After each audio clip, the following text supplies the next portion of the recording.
What's up, Spikes? Today we're bringing you an absolute barn burner. A little while back, Elliot and I said, you know what? We really want to play with Ian and Z. So here they are. We landed on casual decks for this game. So Elliot is playing his Mimeoplasm deck. This one's a fun one. It never really plays out the same way. It runs a whole lot of self-mill and kinda cobbles together a big threat when Elliot finally gets to cast the Mimeoplasm. It is packed to the gills with some of Elliot's favorite beaters. Ian's fresh off top 16ing multiple competitive EDH tournaments, but today he's playing his casual Kura the Boundless Sky deck. This is a mono-green ramp deck that has a big old dragon in the command zone. Z is playing Halvar. This deck is mono-white, but don't let it fool you. It scales really quickly and can pump out a ton of damage with Double Strike. And finally, Jim is playing Kamahl and Jeska. Keeping with the theme of absolutely fair decks, this is a standard Gruul ramp deck. On turn 1 it ramps, on turn 2 it ramps, and on turn 3 it ramps some more. This deck is based on the number 3. It plays a lot of cards with the number 3 on them, and a couple cards that will actually triple things. With that, let's get into it. On turn 1, Elliot draws a card, plays a Flooded Strand, and cracks it, grabbing a tropical island going to 39. He uses it to cast a Llanowar Elves, then passes to Ian. Ian draws a card, plays a forest, and casts a Sol Ring. Everyone now realizes Ian is the threat, and he passes. Z draws a card, plays a Snow-Covered Plains, and passes to Jim. Jim draws a card, plays a forest, and casts a Wild Growth. When that resolves, he passes. On turn 2, Elliot untaps, draws a card, and plays an Urborg Tomb of Yawgmoth.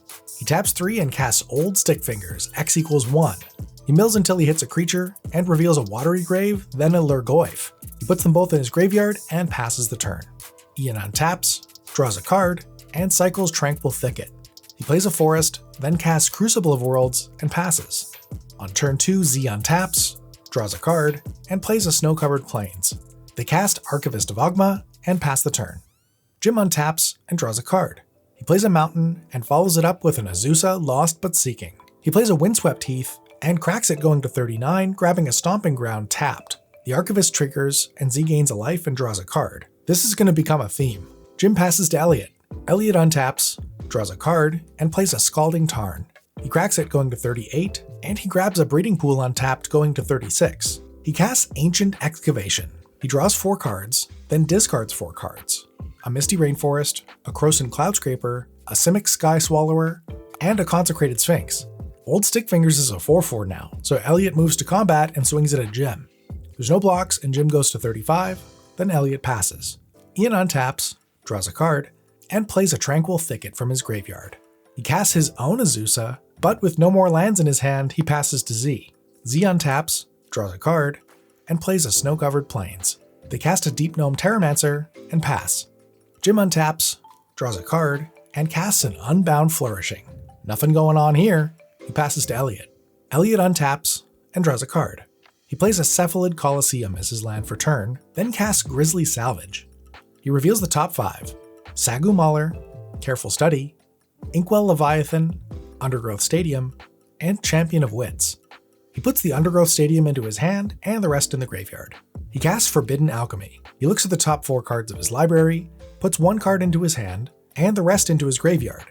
Those are Gelatinous Cube, Morphic Pool, and Birds of Paradise. He moves to combat, swinging Old Stick Fingers at Jim again, and Jim declares no blocks, this time taking 9, going to 26. Then Elliot passes to Ian. Ian untaps, draws a card, and plays a Cryptic Caves.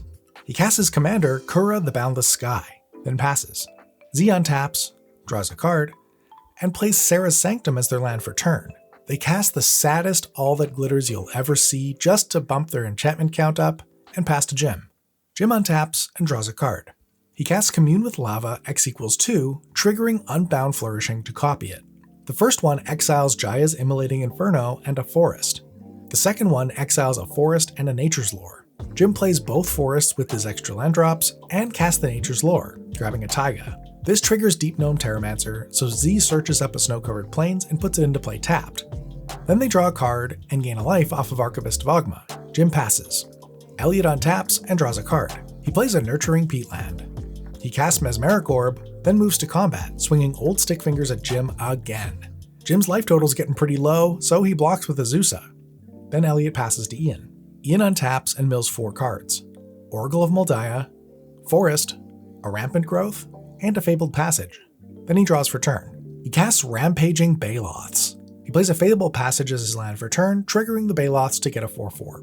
He cracks the Fabled Passage to get a Forest, triggering the Baloths again, making another 4/4. This also triggers Z's Archivist, so they draw a card and gain a life. Then they search up a Snow-Covered Plains and put it into play tapped off the Deep Gnome Terramancer. Ian plays Fabled Passage from his graveyard, triggering the Baloths again, and cracks it again, grabbing a Forest and triggering the Baloths again. This triggers the Archivist, so Z draws one and gains one. Ian repeats this process one more time, netting himself a Forest and 2 Baloth triggers, and triggering Z's Archivist, which draws them one and gains them one. Then Ian passes. Z untaps and mills 4 cards: Knight of the White Orchid, Sigard Azade, Prison Term, and Spirit Mantle. They draw a card and play a Snow-Covered Plains. Z casts Danitha Capuchin, Paragon. This resolves, and they follow it up with an Angelic Destiny targeting Archivist of Ogma, making it a 6/6 angel with flying and first strike. Z moves to combat, swinging Archivist at Elliot. Elliot declares no blocks and takes 6. Then Z passes. Jim untaps and draws a card.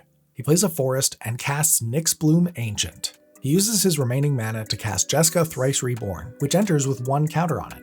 He activates Jeska's 0 ability, targeting Ian's Rampaging Baloths. He moves to end step, and before untapping, Elliot casts Sultai Charm, targeting the Rampaging Baloths. Jim continues to pass the turn.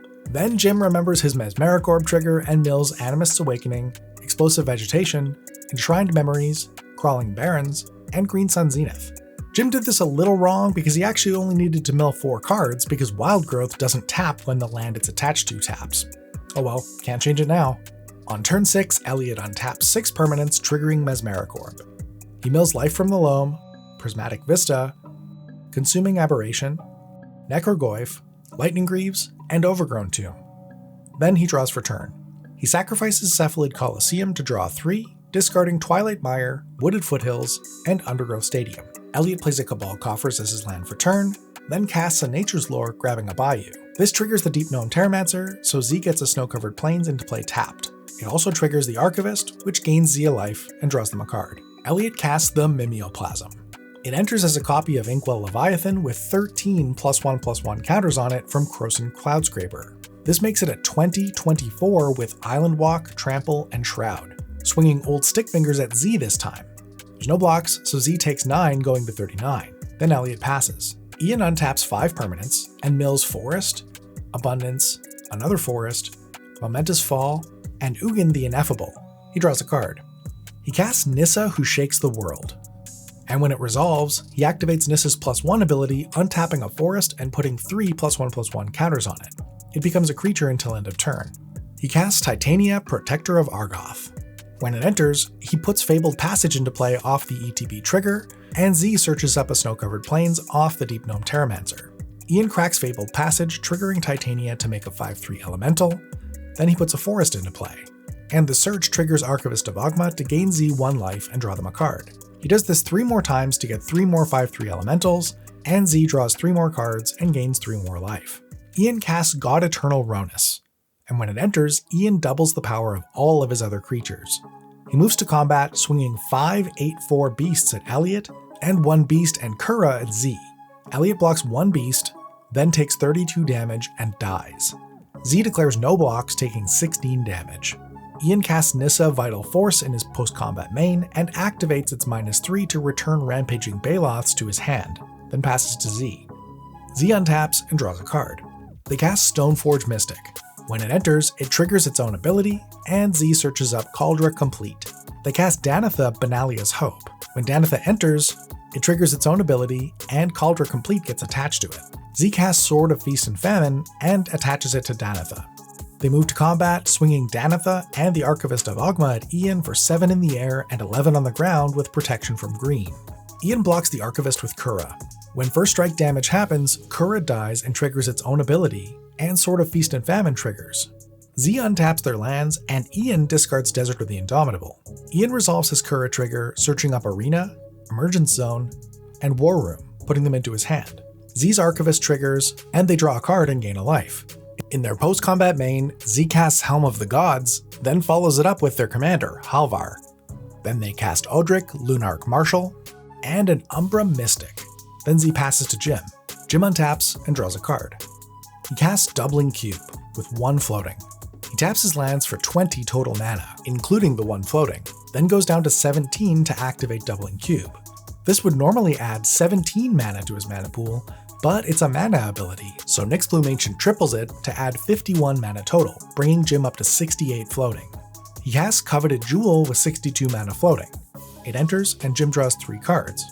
He plays a Verdant Catacombs, cracking it going to 25 and grabbing a forest. This triggers Deep Gnome Terramancer, so Z searches up a snow-covered plains and puts it into play, then draws a card and gains a life off the Archivist. Jim then adds 12 more mana, bringing him up to 74 mana floating, and casts Warstorm Surge with 68 mana floating. He casts Walking Ballista X equals 34. This triggers Unbound Flourishing, doubling the X value to 68. When it enters, it triggers Warstorm Surge, dealing 68 damage to Ian, killing him. Jim then removes enough counters to kill Z as well. And Jim wins the game. I wasn't lying, this was quite a game. It took about an hour and a half, but it was really dense in game actions. As you can see, we only went to turn 6. Either way, if you want to check out our awesome guests, be sure to follow them on Twitter. You can catch Ian at Comedian MTG and Z at ZMainCharacter. I follow both of them personally, and I highly recommend. If you like this game, leave a like. If you love this game, leave a comment. It really helps us out with the algorithm, and you'd be doing us a huge favor. I want to give a huge shout out to all of our Patreon supporters, especially those on the screen right now. The support you give us helps us keep the lights on and keeps us making cool content like this every week. Thank you. Thank you. And with that, we'll catch you next time.